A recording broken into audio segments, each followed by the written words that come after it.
جنگل اور پری کی کہانی۔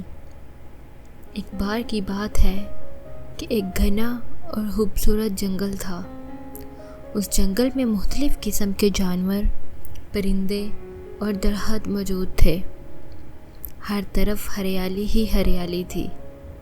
جنگل کے درمیان ایک صاف اور شفاف جھیل بھی تھی، جس کا پانی بالکل آئینے کی طرح چمکتا تھا۔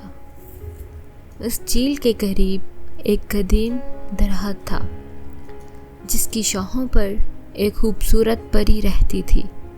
اس پری کا نام گلناز تھا۔ گلناز پری بہت مہربان اور مددگار تھی۔ وہ جنگل کے تمام جانوروں اور پرندوں کی دوست تھی۔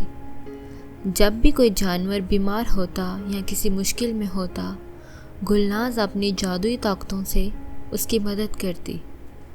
جنگل کے تمام باشندے گلناز کی محبت اور شفقت کی وجہ سے اس کا بہت احترام کرتے تھے۔ ایک دن جنگل میں ایک نیا جانور آیا، جس کا نام راجو تھا۔ راجو ایک چھوٹا سا خرگوش تھا، جو اپنے گھر سے بھٹک گیا تھا۔ وہ بہت ڈرا ہوا تھا اور اپنے والدین کو ڈھونڈنے کی کوشش کر رہا تھا۔ جب گلناز نے راجو کو دیکھا تو اس کی مدد کرنے کا فیصلہ کیا۔ اس نے راجو کو پیار سے اپنے پاس بلایا اور اس کی کہانی سنی۔ گلناز نے اپنی جادوئی طاقتوں سے راجو کے والدین کا پتہ لگایا اور اسے وہاں پہنچانے کا وعدہ کیا۔ راجو بہت خوش ہوا اور گلناز کا شکریہ ادا کیا۔ گلناز نے راجو کو اپنے پروں پر بٹھایا اور ہوا میں اڑنے لگی۔ انہوں نے جنگل کے مختلف حصوں کو پار کیا اور بالآخر راجو کے والدین کو ڈھونڈ لیا۔ راجو کے والدین اپنے بچے کو دیکھ کر بہت خوش ہوئے اور گلناز کا شکریہ ادا کیا۔ گلناز نے انہیں بتایا کہ محبت اور ہمت سے ہر مشکل کا حل ممکن ہے۔ راجو نے گلناز کو الوداع کہا اور اپنے والدین کے ساتھ خوشی خوشی واپس گھر چلا گیا۔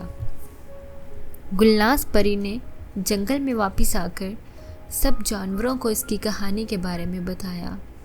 سب نے گلناز کی تعریف کی اور کہا کہ وہ ان کے لیے ایک نعمت ہے۔